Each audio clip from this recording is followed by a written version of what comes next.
Hello everyone, Conor here. Just as a small disclaimer, some things we may talk about on the pod shouldn't be attempted or recreated. Remember to keep everything legal, keep it between the hedges, and don't tear up the ground while you're on the pull.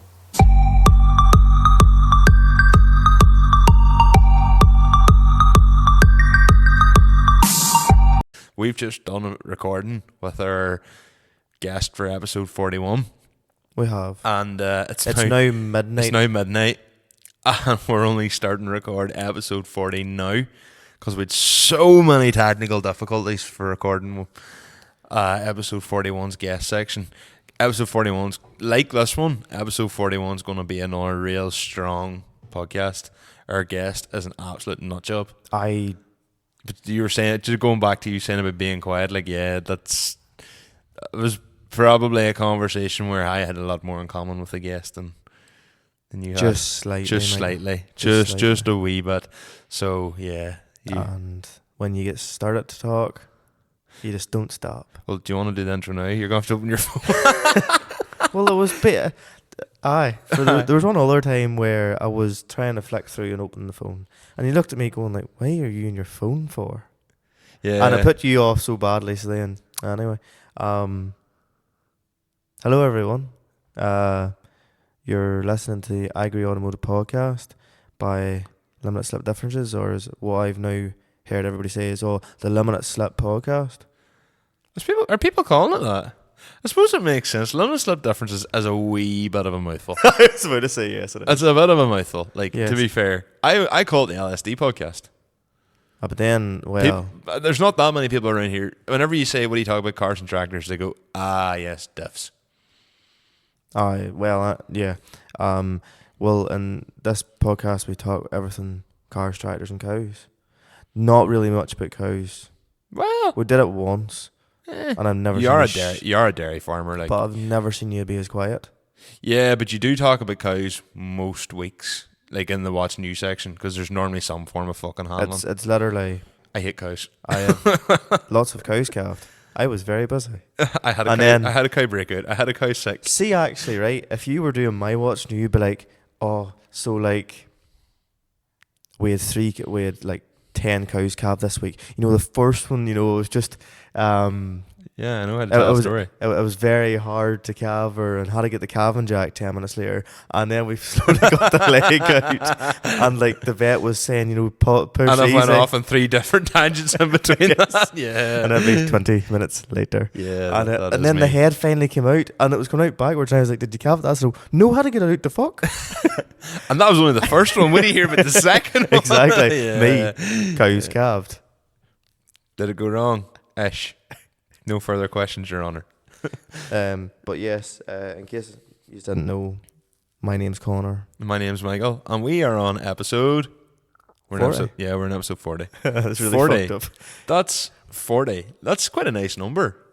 It is. It's a strong one we've got. So we've got a returning guest. Do you want to know something? It feels like we've been doing this for fucking ever now. Yeah, and to say we're only in episode 40 is mad. I don't know. I think to say we're only episode 40. Episode 40. That's plenty. Like I was thinking already, like episode 50, which is going to be a milestone podcast, isn't that far away. But episode 40 is a good time. Like, we've got John McClean back as our guest this week, so John's our first ever recurring guest. It's a nice number to have, like a heavy hitter. What number was he to begin with? 12.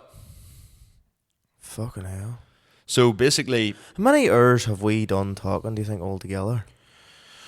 The first probably 15 podcasts were 2 hours max. Pardon me. So there's 30 hours. 2 hours max. The very first one. No, it was maybe like an hour. No, it was like an hour and 15. Because you had said at the time, I would just like cut it here because nobody's going to be bothered after it.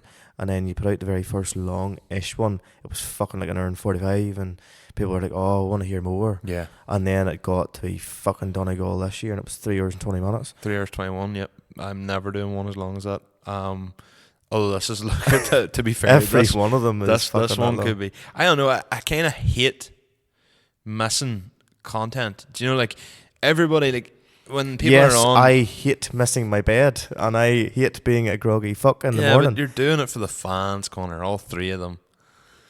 We had to bring that back at request of Caroline Barr. It's. Do you think 40 people listen to us now?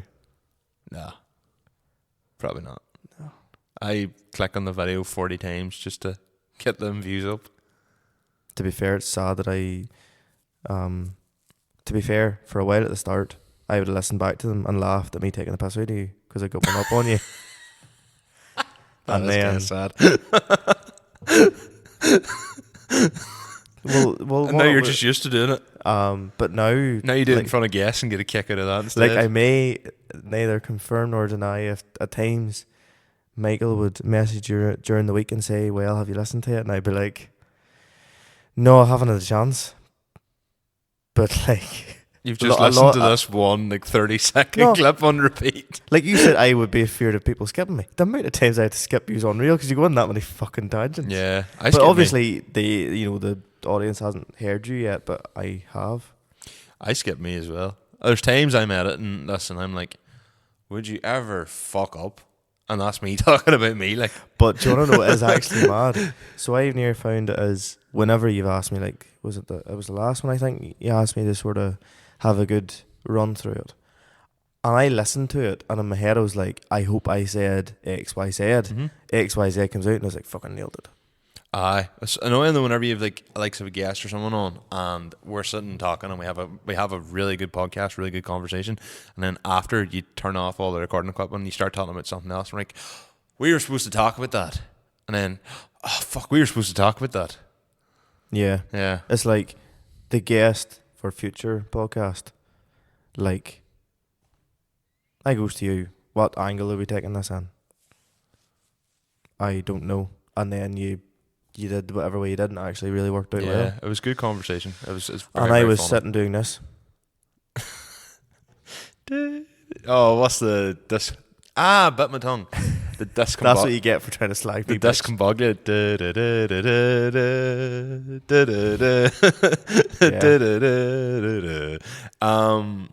But anyway, I don't think anyone wants to really hear about us talking about that for much longer. So, what is new? How would you know what the audience want, Michael? Huh? Are you just choosing to? Yes. Fair enough, right? Anyway, you've got a bit of crack. More than I have. Anyway. Have I got a bit of crack? Yeah. When did we last record like our own bit? 2 weeks ago. Fuck right. So Ballymena was after that? Yeah. Well, so just Ballymena will do in a certain section at the end of the What's New. So, we kind of have a wee bit of shiny metal disease. I'm glad someone else is spending the money other than me. Well, you buy scrap. Scrap that works. The farm that makes a bit more money than your farm buys new. Nice position to be in. So, yes. Oh, here. So, we had a 4355 Massey. Scrap. Now you're going to tell people, right? Shush, calm down. Let me speak. So, she was our wee tractor. She was bought second hand. We had one originally from 01 to 08. She was traded in for 5470. So she was basically bought. Your first 43 was the big tractor, quote unquote. Yes. So, what was the second tractor? You're going to get to that, aren't you? Okay. It was a 399 at the time. So in 01, so when I know what, no, that is the thing, right? Yes, you think 399, fucking deadly. Yeah. 2-wheel drive. Anyway, so whenever you have a tractor, like, so we had the first 43, traded her in with very low hours in 08, like 2200 in like 7 years.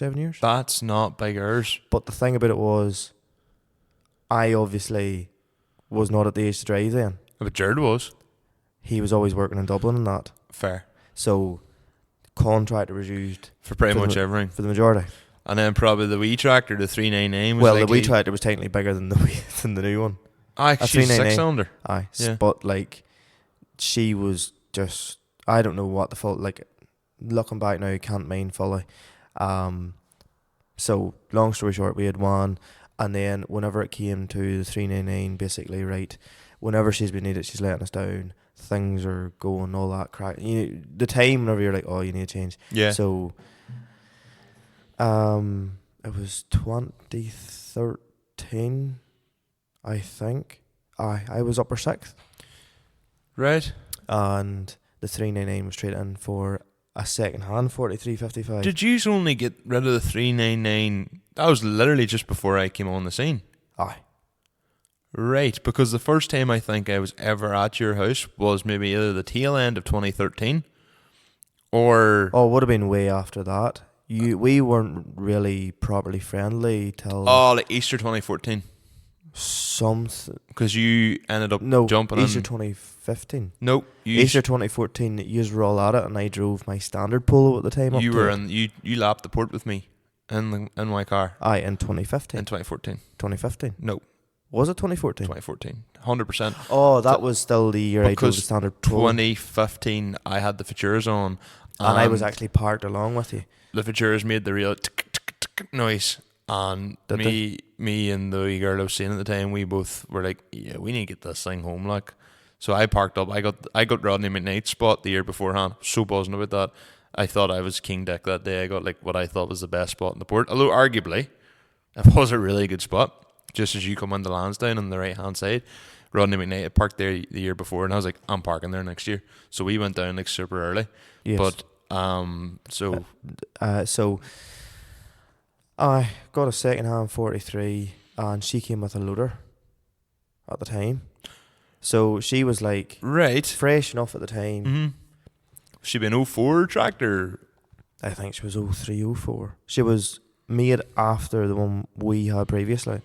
Because Was the there a 43.55 was a glorified 390T with a fancier cab and stuff. Was there a facelift or anything ever So there occurred was a in that 42 time? series, and they were just more like bare bones inside. They were more like a 390T, and then the 43 facelift was just a wee bit nicer inside. 42 not have been a better tractor. 43 also had the exhaust off to the side, where the 42 had the exhaust Straight up the middle. straight up the middle. But I look, They it was- basically were a 390T then. Oh, Yeah. like literally, I think the back end and all was fit. I don't know enough about them, but anyway, Mm-hmm. we 4-cylinder turbo is Mhm. all they were. So we had her. We're like, oh, loader tractor, handy with bales in the field and all, which Mhm. she did. Mm-hmm. And then it was sort of, I don't know, like second trip. She drove diet feeder, and then she got neglected, and this, that, and the other, and just it was. I think the notion was on the old fella.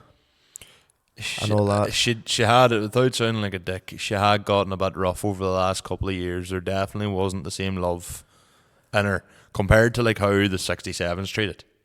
Well, the 67, I know she's treated a lot better. The than 67 is treated very, very well, and even like the 57 you had before that was treated well.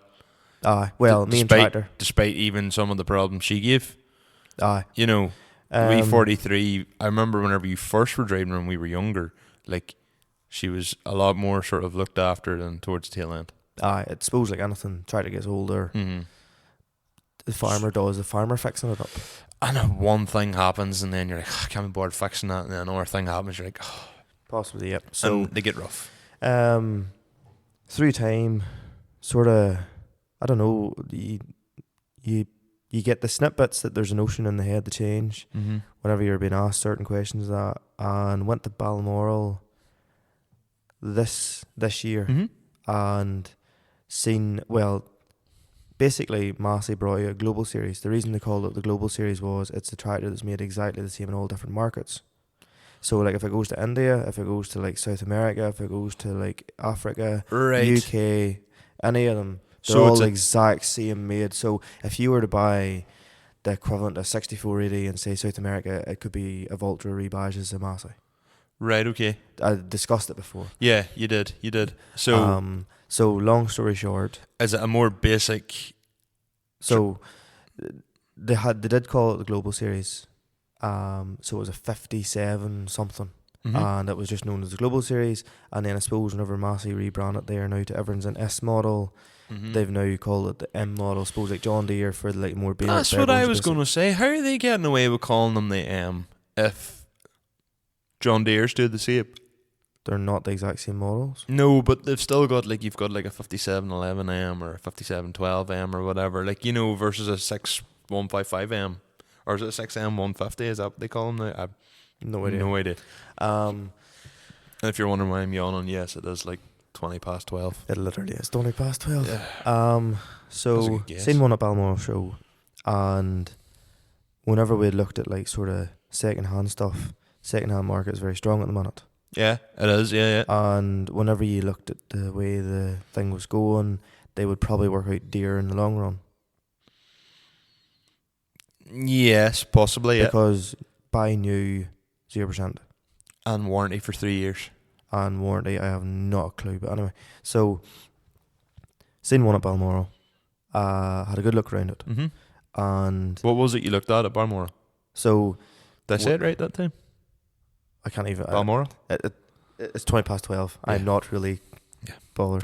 Fair. So Balmoral looked at it, and I suppose now in my head I was like, right, has the thing 3 spills?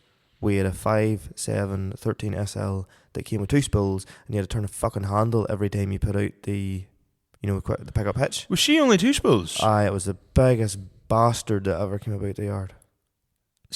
What? Yeah, 2 spills, Including the loader? She had a loader on her. I know, but the loader obviously is a separate feed. Oh, So she was actually wired for a loader joystick. Anyway, so she only had 2 spools for the back end. yeah, And if you had the hitch on, you had to turn a spill that round. was one hitch. That was you left to one spool. It was a bastard because you had to change the wee handle, and I suppose like anything, handle at some stage going to fucking break. It didn't break, but so Even my Fate's 3 spools, like. like the 5470 that Probably. went in place of her had 3 spills, and whenever this came, we're like, what? Anyway, so it was like, right, has it 3 spills? Has it a decent hydraulic pump? Dyna 4 gearbox, big one, and the one before her and the one before her, all the Dyna 4. Mm-hmm. You're thinking, right, Horrible, but anyway. the person can't drive. Accurate. Drive a Fiat, can't drive anything else. Drive New Holland. Drive John Deere. Just cannot drive Masseys. That's because when you're from 3D to 4A, there is a delay. It's just, you can't help it. But most people just assume it's like fucking power command, where you're just like dabbing and Even dabbing. range command's alright, but wouldn't Range have command is a delay. not the same. I don't know. Anyway, so See, power quad in the John Deere's good because you just go bang and change. but you direction know the over. clutch and put your left your foot off which throttle. nearly is better. You'd nearly rather have that delay of going C to D. Whereas I suppose like I'm driving them now since I was like 14. Yeah, You know, you're well you used to it. can blip between the ranges. Anyway, so You're good in the Massey. Like. I would fucking need to be at this stage, or Well, else I may yeah. go. I may fucking give up. Yeah, you're good on her. Like. But so Dyna 4 gearbox. Main reason you're thinking, right, me fellas, the one that's going to be driving this the most. Mm-hmm. Sewing a bag of fertilizer, tapping a field, tapping and fucking. We also tapping as well. Yeah. Say rolling or like something that's fucking handy, lighter, Mm-hmm. more nimble, and spreads or like like mix or all that. Like this thing, literally. So this tractor you've bought.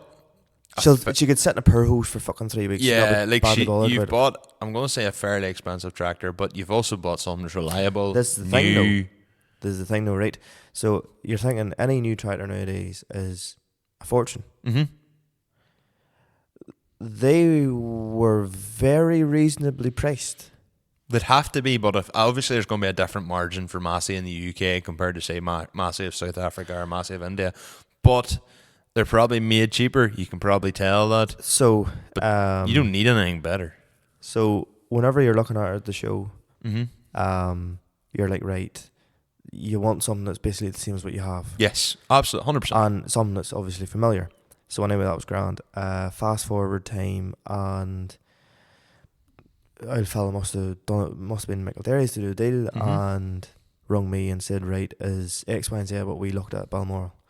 I was like, yes, but if that's what you're for doing, you want X, Y, and Z, same to all have it. Fast forward another week and a half, I think, and then she came to the yard. Mm-hmm. So I was surprised enough. So the 43 had 34 inch rims in the back of her. Mm-hmm.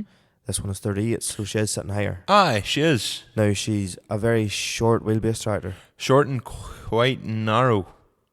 Not as narrow as you would think. Is it because she's tall for how short she is? Is that what makes her It's look... the fact that the wheels is like your front wheels in the Fiat. They're spaced in. You could technically space them out. But then you'd have to have wider extensions in the back mud guards or I think that's maybe why I'm thinking she's narrow look. She doesn't have... See, at the time, it's funny. Whenever you're younger, like, oh, you want fucking X, Y, and Z, they'll make it look cool. And not for a second tractor. It's the first time that, like, when the tractor came, I was like, just fucking be handy. Aye. I couldn't care less. Fair enough, I was like, has it got twin beacons? That's like a needs must. I was actually thinking, like, what we could do for next year is we could maybe try that wee tractor in the Fraser trailer of mine. Oh, you can have a go on it, you want. We could bring her up and have... Because what I can do is, because my two CBs are both wired into Rory's network, as long as you got a bracket, a clamp-on bracket, you could use both my... If you bought the bracket piece, you could use both my aerials and both my CBs, because I think your tractor, if it's something like the new T7 and stuff, they just literally have like a 12 volt, they have a positive and a negative, sort of like the back of the cab, where you can connect in and ancillary. TMs have it, T7s have it, John Deere's have it. You just can wire in a 12 volt connection straight and just put... Could you not just wire that to USB and then I can plug it straight into the tractor? Probably, yeah, you probably could just put an adapter plug on. I'm going to wire mine to a plug anyway. So, like, for this exact reason... You know the way charging your phone in your tractor? Mm-hmm. Just do what we done and buy the USB. It literally looks like a cigarette lighter plug, but it's just two USBs. Yeah. Wire it to a USB and just stick it in, that's it. Yeah, like literally what I'm going to do with my CB radios is put them two plugs. So it means basically if I go anywhere else, I can make a makeshift plug for yours and run them off the USB or whatever, and that powers your CB. Yes. So I mean, hypothetically we could do that.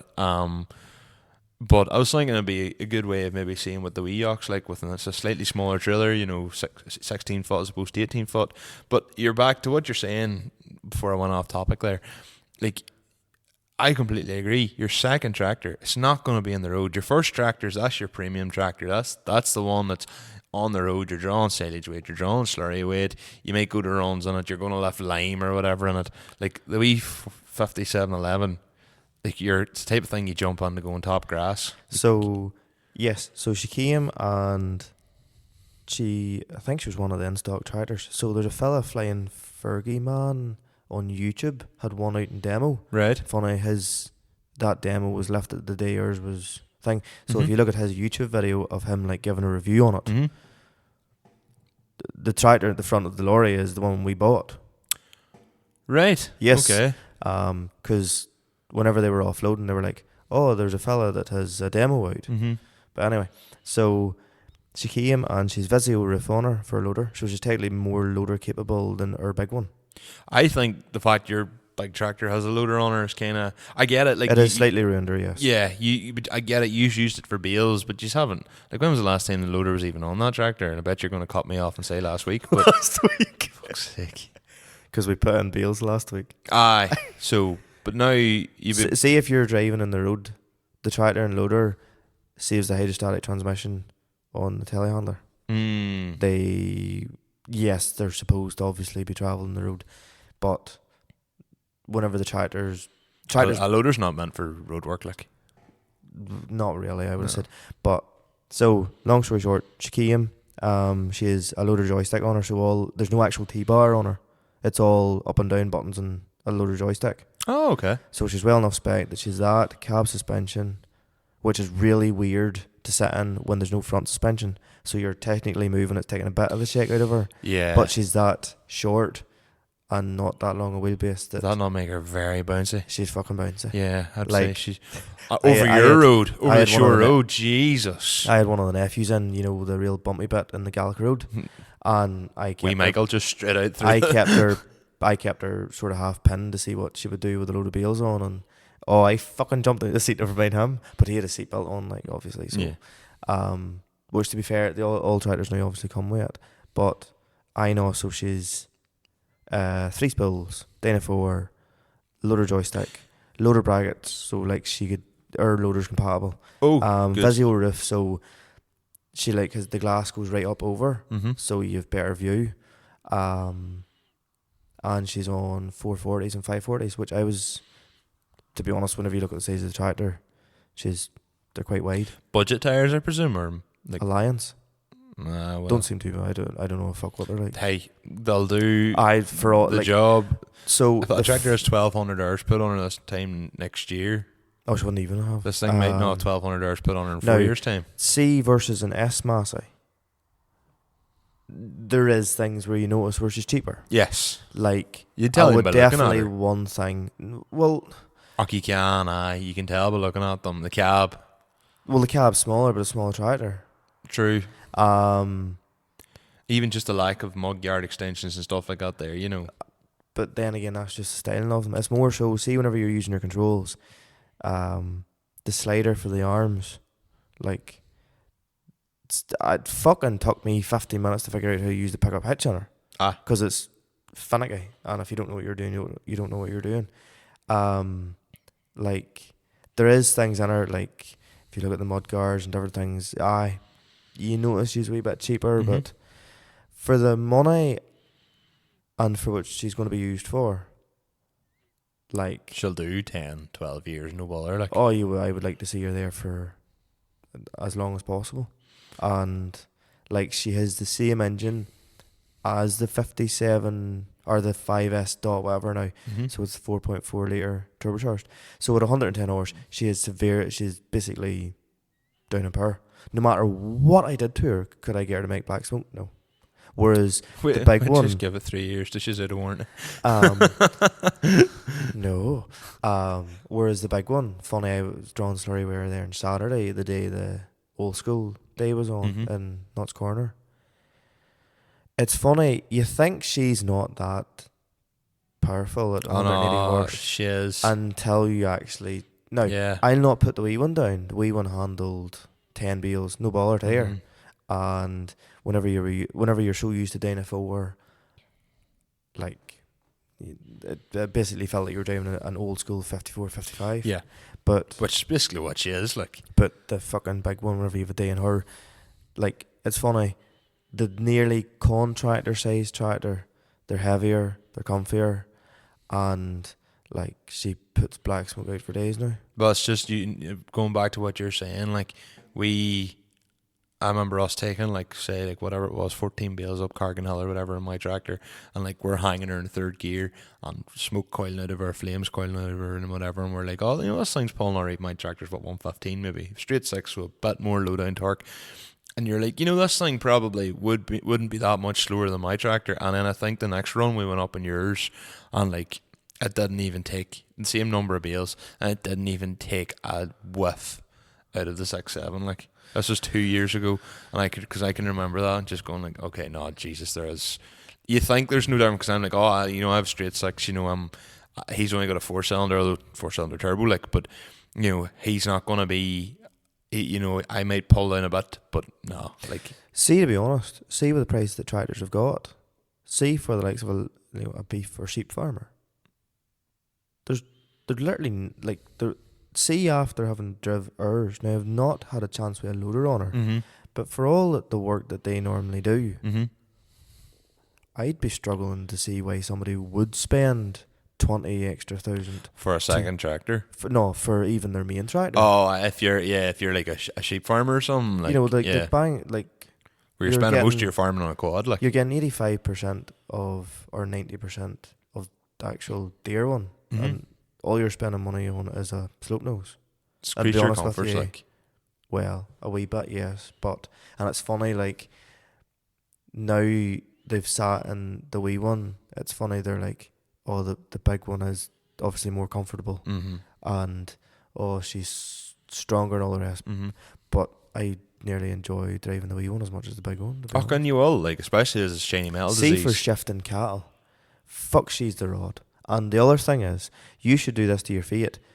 Buy the same mirrors. Fucking, like, you see the top mirror and then the wee bottom one. It'd change your life, honestly. And you probably should be able to buy them because they're the cheap version, like what John Deere Rims have. Whereas the S has the fancier version of it. The only thing is, big long mirrors don't look right in a Fiat.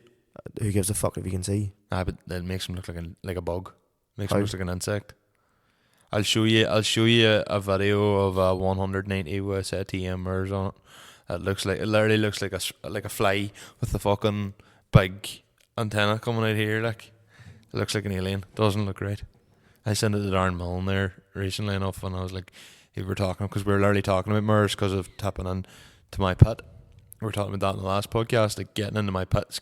The way you have to reverse is kind of awkward, and the MERS and the Fate just driver error as much as anything else. Like, we've literally put like, you know, I've been on this earth for 30 years, and that was the first ever time. I talked about that in the last podcast briefly. That was the first ever time I ever tipped silage into my own pit. I was telling Andy Hamill that when he was around, because we were looking about putting a stainless on Mary and looking about doing the turbo lines and the Fate. But and I was saying, like, yeah, like literally 30 years on this earth, and only like there a couple of weeks ago was the first time I ever tipped grass into my own pit. Do you want to hear a funny story? Actually, it's a very small one. Yes. The very first year that we rode on our grass, we so up at my brother's house, we had bailed that fill. Yes. And it took to 2 o'clock in the morning bringing it home. Was I there that year? No. Was that not the year that it was completely rotten with muck? No. Oh, that okay. was 2018. This is going way back before you really were friendly with me. Okay, that's fine. You're allowed a life before I come along. Okay, fine. Right? So it was that night. It was like 1:30 in the morning. We'd finally all the bales home. The bales were in the pit. That was, you could fucking see the back wall. And the following day, like, my dad was like, fuck that, carry on, like, to stupid o'clock, and then you're up in the morning and all this, right? You know what? Fuck, the rest of it's going in the pit. And I was fucking raging. Why? I wouldn't get driving. You know, whenever you were bringing in the bales, you got to drive. Aye. And then I think it later on the day went, there was the whiff that, we would put a tractor on and there would be 4 drawn or something. Because at the time there was a 6480, the 7810. She was on the pit. Yeah. There was the 6920 was drawing, and there was another 6910, I think, drawing too. But it wasn't who you think it was. I can't mind who it was that had that tractor. J&D? No. No, this is like long before any of that. I was raging, then later on that day I went and lifted a silage trailer. Did you get the D? That was it one of the D engines? No, it was the green trailer. Oh. First time I ever bumped beside a harvester. You talk about me thinking that was your first time ever going beside a harvester? Was the field where you took the gate post out on. That was the very first time I ever drove Conor. grass. Pat closest. Yeah. Yeah. I done that a job. I done the best job on that. Aye. Getting it widened out was the best thing ever. Whatever you do is watch Michael with his tail swing, because he even takes bins out with tail swings. Oh, I leave in John's house with Casper's trailer. I think, does Casper know that? Well, I'm doing him a solid here at the minute anyway. Yeah. I was the same again. I was like, I need to go out wide here, say in the back of here, like, I need to go out wide here because, you know, there's a long trailer, I need to go out wide to clear the thing back. I was like, okay. I don't think, like, was it 2021 or 2020? Can't mind. 2021, I think. I think maybe the first year me seeing back, and I remember the next thing just looking around, just being like, I was like, fuck. For I was behind you with my own tractor, but that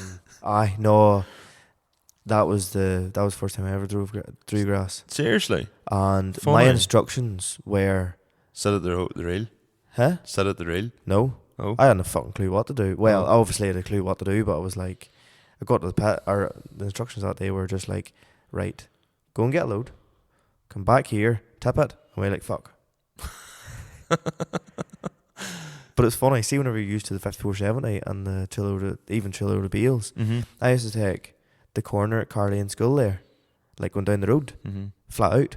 Not like going down the road. Yeah. Whenever you had, like, you were borrowing your neighbour's tractor and it was lighter. But I had no fear back then, but now I'm like, no. I remember even like a weenie years ago at the grass at yours, you know, you'd be like, no, don't brake, turn the lights off, go on, like, just whatever, like, stuff like that there, like, go on, like, keep your go on, don't change gears, like, whatever. And now it's like you're coming down and I'd be hitting the brakes and there's no kind of drive her on. It's like, okay, no, maybe. Well, You were mad when we were younger. I thought, well, You were mad. Like, I've always kind of been a bit more sensible, but you were mad.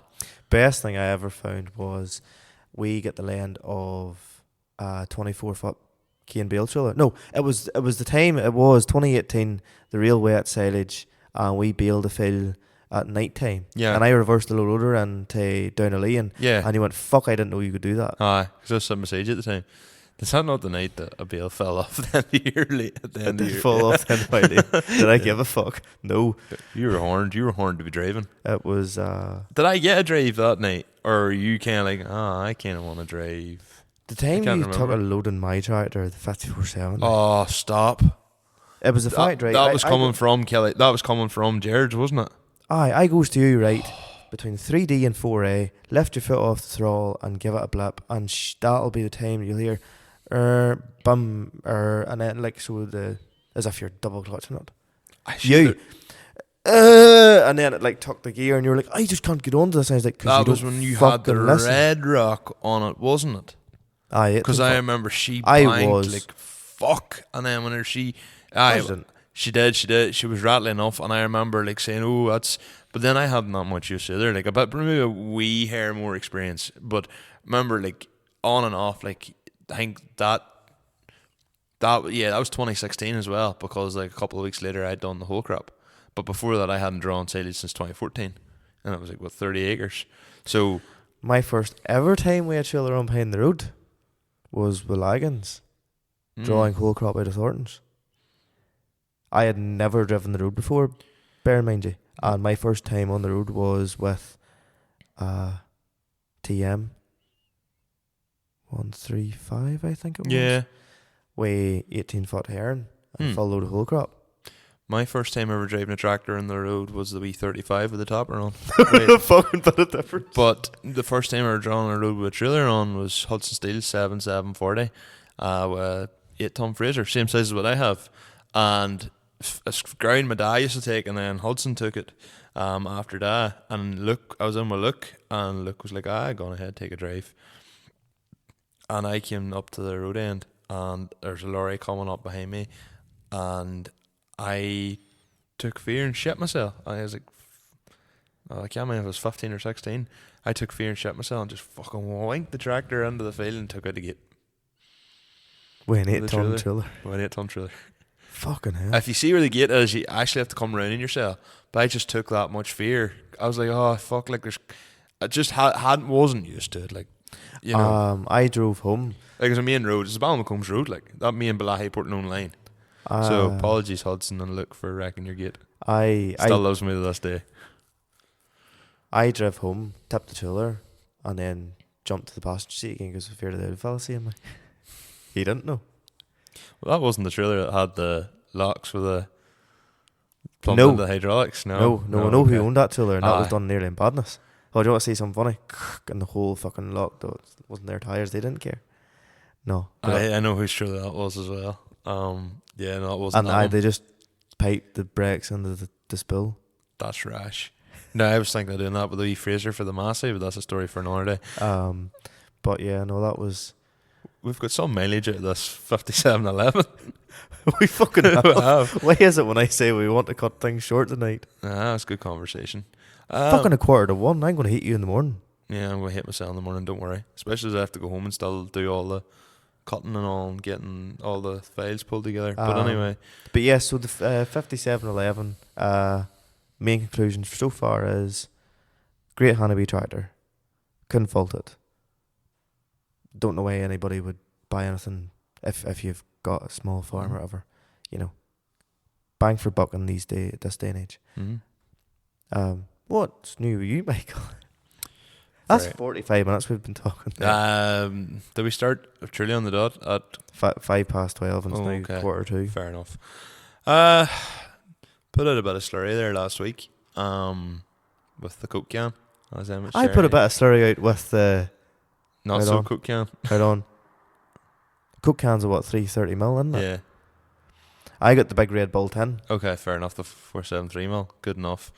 No, No, sorry, the Coke bottle. There we go. I was that's literally what that tractor's gonna be called now. I still need to get. Tanker. That's what I meant. Yeah, tanker.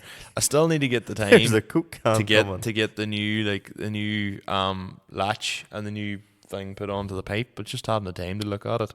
That's just like, that sounds like my cat outside. Go away, Muttons. And Meow. it's she'll come right to the door as well too. And it takes ages to fill.